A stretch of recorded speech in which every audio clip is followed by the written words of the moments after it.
We did this right after Chinese Bookie, didn't we? That's right. Well, Chinese Bookie, because it became one of my, well, after Husbands, I guess, my fondest project. And the fact that it wasn't accepted by the critics really hurt. And going back to work with John with such enthusiasm and optimism, he was indomitable. This guy just burrowed ahead. Nobody could conquer him. You never knew, I've never saw him moan or complain. Never.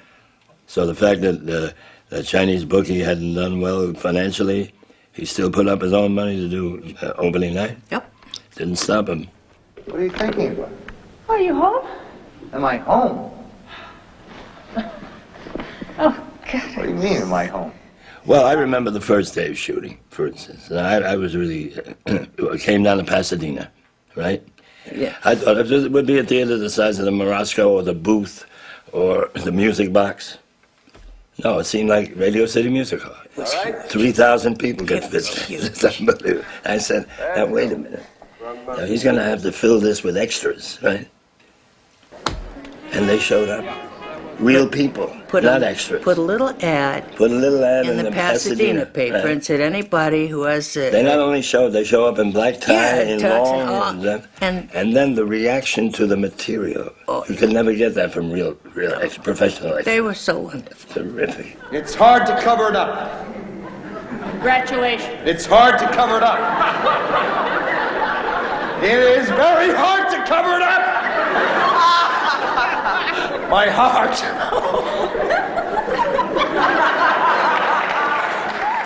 But you remember, John said, you know, we can't, because you have to change and set up, you know, and we're used to it in the film business, but it's pretty boring to wait for 45 minutes while the thing.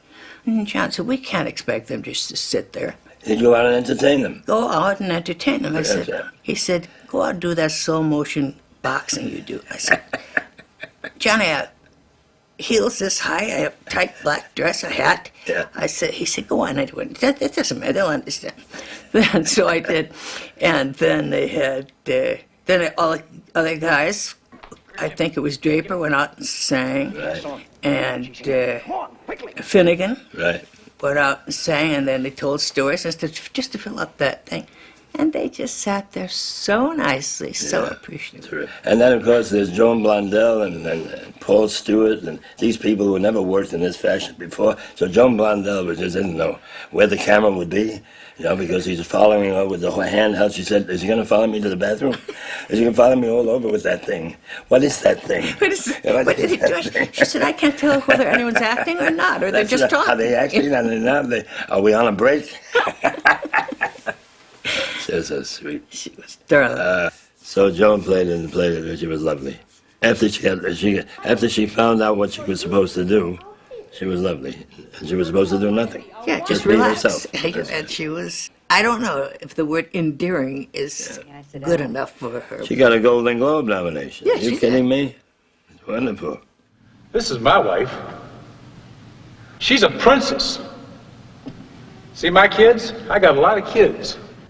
John Toole, do you remember who? The big, handsome guy that plays in the play within the play. Yes, and he comes in, and he was a teamster. I know. He wasn't an actor. He wasn't an actor. John rehearsed them more than he rehearsed us. He certainly did. He just saw him as a great big guy. He's just exactly right. And somehow he talked him into doing it. I imagine he must have been terrified to walk on that stage and see 3,000 or 4,000 people sitting there. And yet, he was good. He was wonderful. Yes, he was. One day, I'm sorry. he was holding me. I can't remember some action in the play, and John got talking to him, and talking to him, and talking, and they were talking, and he was a big guy. He was a strong guy, and I thought, I think I should get down. And finally, John said, it was about 4 minutes he was standing there with. If I said, oh, put her down. And he did. He was so funny. He wrote such a nice letter after John died, and he said that it had been the high point of his life, and that if there's anything he could do for any of us, he would. So sweet. He was sweet. Dumping coffee into it, black coffee.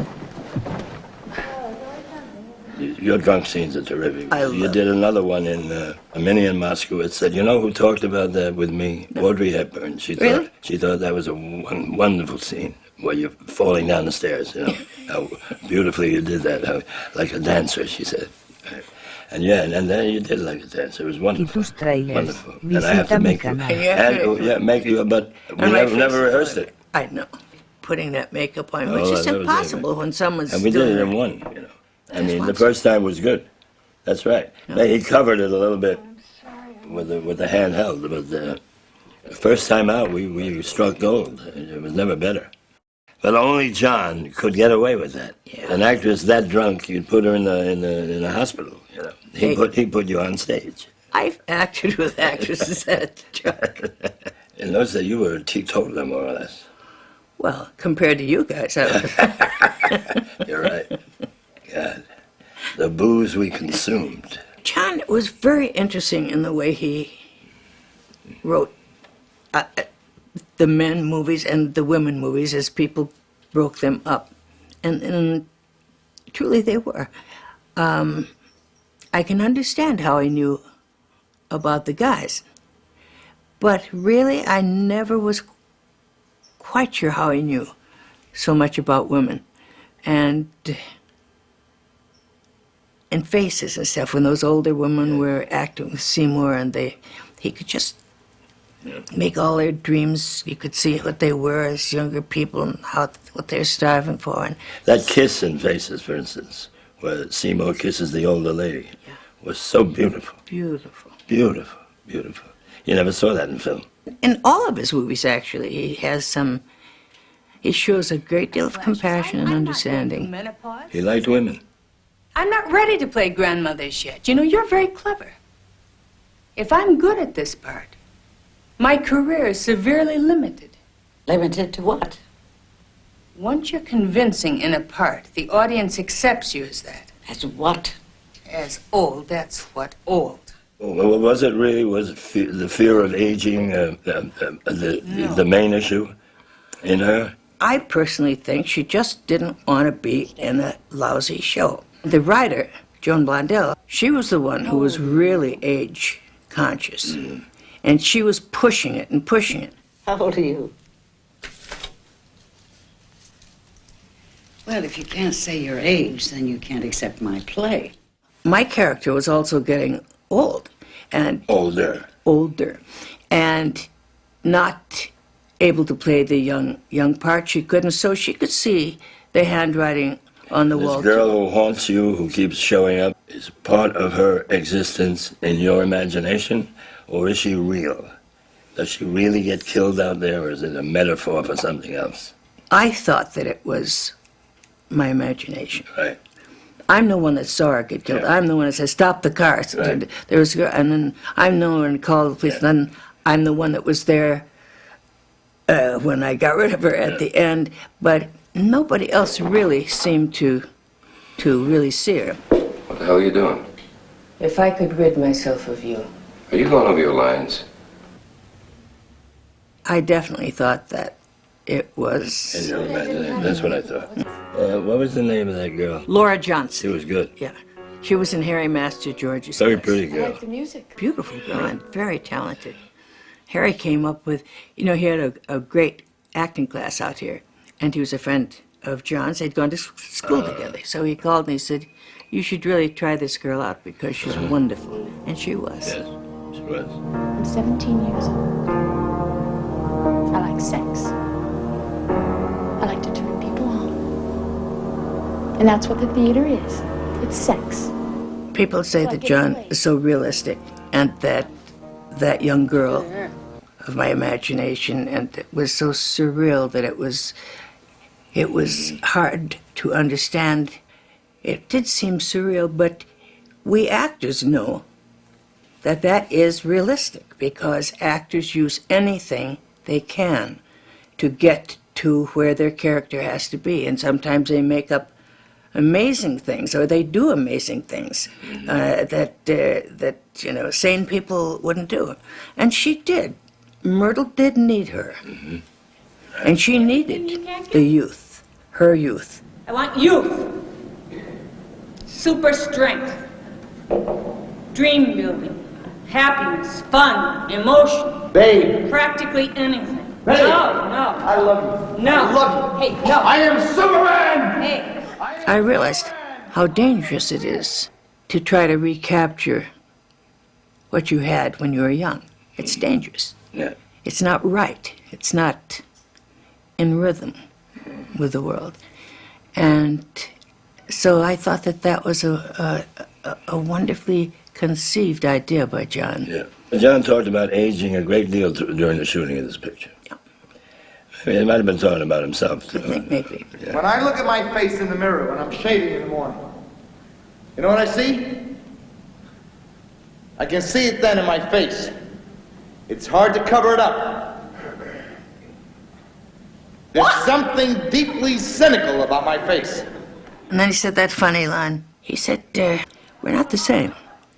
He said, there's something wrong with a smile. I've thought of that often because there is something wrong with a smile. And he said, we're not us. He said, you think someone come and get us at night and steal us in our sleep? And it's something that I'm sure resonates with anybody who is not 25. There's someone posing here as us, and you're right. There is something definitely wrong with your smile. And, and we're doing that thing back and forth. And he said, okay, I have a problem. And how do I solve this? I'm getting old. I'm getting older. What do we do about that?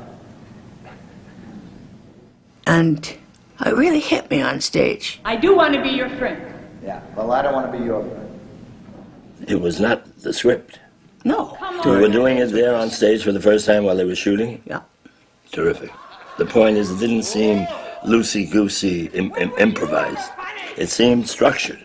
When was I ever funny? I heard you tell one stinking joke and you never laugh at anyone else. I used to be funny. I used to be very funny. When I was a kid. I felt a little jealous because you'd come in the next day and have this remarkable relationship with each other, joking around on stage, changing the script. Part of it is improvising the material to loosen it up. And I always wondered, how did you guys do that? How did you do that? We didn't. Did you do it at night? No, we didn't. We talked about what we'd shot during the day. Yeah. And things that we got a special kick out of. But I didn't know any more than you did about going into the next day. Really? Mm-hmm. Never did on anything. John would say something, I'd answer. Want to see something wonderful? Yes!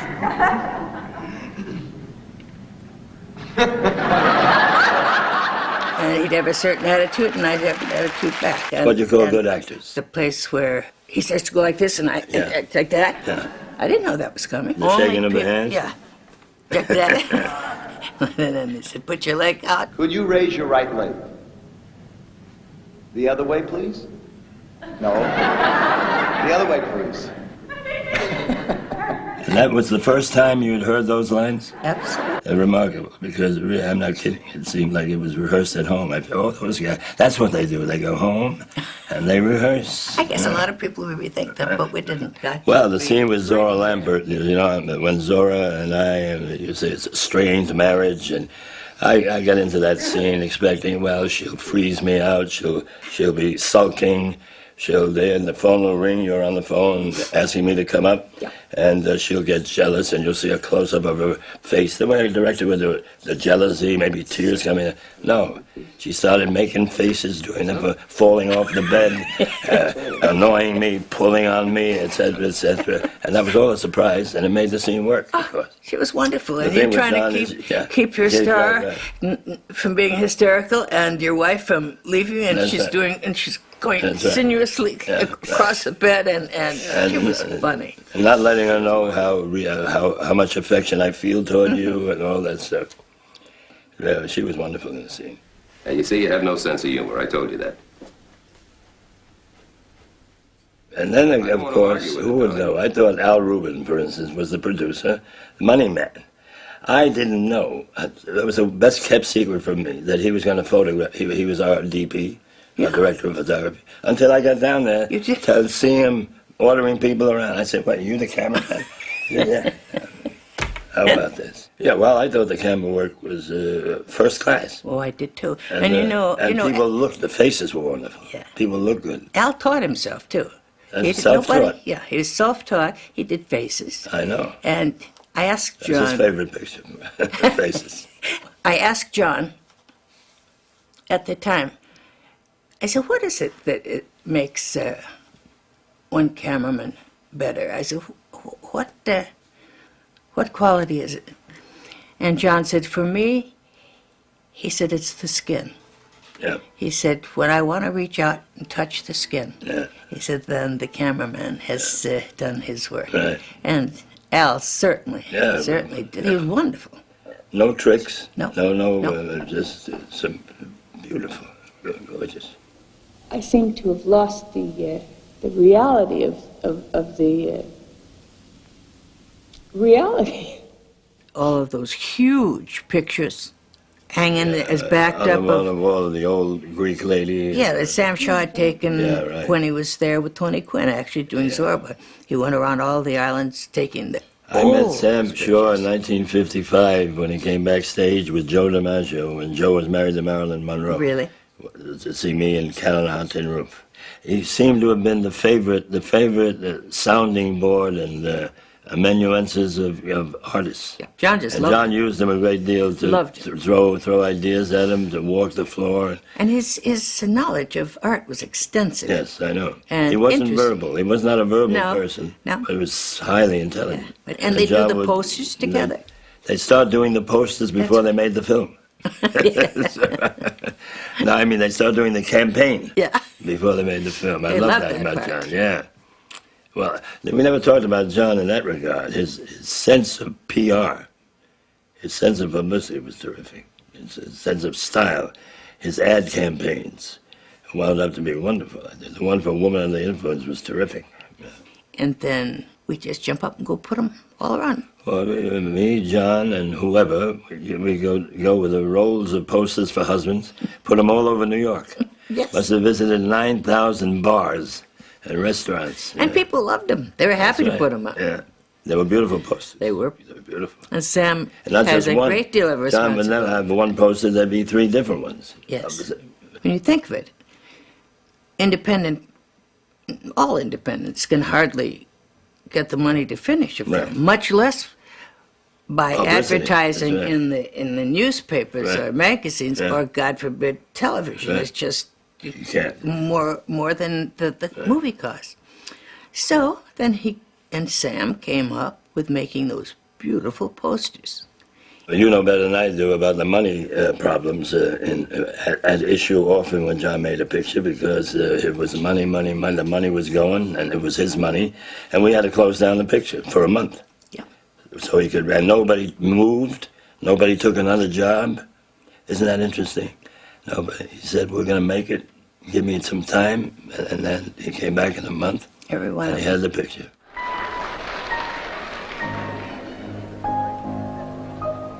I think that opened the big theater where his office was. Big Fox. Wiltshire? Fox Wiltshire. He opened it just I don't before think the it was Academy. well received, No. was it? It was open. He opened it a couple of weeks before the Academy Awards, I remember. And then he pulled it, and he didn't open it again anywhere until Europe. in Europe. And there again, the Europeans adored his work. In one, Very popular picture in Europe. Yeah. Well, in Europe, Europe found John, didn't he? Yeah. Didn't Europe? Oh, yes. England found England. Shadows. And then France really embraced him after That's that. right. Yeah. And even today, the Europeans have a whole other. His name in France is magic. Do you find that people remember? I mean, it's been a long time since we made those. They remember the films. Do they? They sure do. And now, of course, every college kid seems to know about Johnson here in America. Well, those film schools. All those film I schools, guess. etc. He's become a kind of a god. And one of the reasons was, opening night. You would think a film about the theater and a film so out there about the theater would not interest these kids, but they seem to be interested. I am always surprised, too, at that. I knew it would interest us and the rest of the actors. So, If you look at any of his films today, they're as fresh or fresher than they were when he made them. I don't know really the answer to that. It's the way he shot cerchi tus what he looked trailers, for in visita mi behavior canal. of people, etc. That was just unlike any director that's ever worked. And when he heard the word auteur or a director's film, he said it made me want to vomit. You know, he hated that. He hated that auteur word. He said the film is between the director and the actors. That's what makes the films. He said he didn't even say the directors, he said the actors. I just think you look at John's films and you know they're fiction, but you know you're not being lied to. Right. He was the real goods, and you just feel it looking at his fiction. I think that fascinates people. Well, it does too. And it doesn't make it, you see, he doesn't lead you in sentiment, or he lead you in laughter, or leave you in anger. You really have to work hard when you're watching a Cassavetes film. They're not easy. Oh no. They're not easy at all, because they I don't know. You expect someone to laugh and they cry. You expect someone to get angry and they laugh. It's all strange. Sometimes people would laugh, Yeah. and the other people in the audience would say, "Shh, hush." Yeah. Right. I'm going to tell this. I never told this before. John came to see Huey duet, a virtual one-man show I did where I got great reviews, but business was off and we were closing and I was down. And he came to see the closing night. And we go across the street, Pete, and he said, "Ben, we're going to do a picture together." So I said, "Yeah, John, pictures. Don't you like the theater?" Now I'm into the theater, right? I said, "Well, you don't want to do theater? Why is it you like film so much?" And he said, "Immortality." I'll never forget that. And he has it, doesn't he? He was right. It was a wonderful period. Yeah. The feeling amongst all of this group. Yeah. I don't know that it happens very often, really. Oh, it doesn't happen. I'm sure there are groups around town of young kids who like each other and work with each other. But not as exciting as we were. Truly. Yeah, truly.